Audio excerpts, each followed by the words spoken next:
আমাদেরকে অনেকেই জিজ্ঞেস করে থাকেন যে স্ট্যামফোর্ড ইউনিভার্সিটি গ্রিন মডেল টাউনের মধ্যে স্ট্যামফোর্ড ইউনিভার্সিটি ক্যাম্পাসটা চালু হয়েছে কিনা।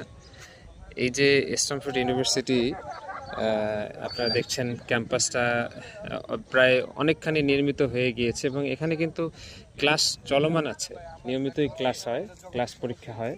দেখছেন এখানে স্টুডেন্টরাও আছে। এই যে সামনে আমরা দেখছি এই যে স্ট্যামফোর্ড ইউনিভার্সিটির যে বাসগুলো, এগুলো কিন্তু এখানে এই যে রাখা রয়েছে, অর্থাৎ এখানে নিয়মিতই ক্লাস হচ্ছে।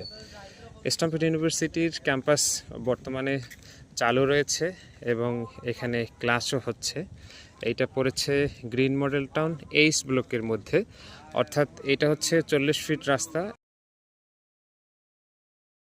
এই পাশটা ই ব্লক আর এই দিকটা হচ্ছে 40 ফিট রোড। এই 40 ফিট রোডের এই পাশটা ই ব্লক আর এই পাশটা হচ্ছে এইচ ব্লক। আর স্ট্যামফোর্ড ইউনিভার্সিটি পড়েছে গ্রিন মডেল টাউন এইচ ব্লকে।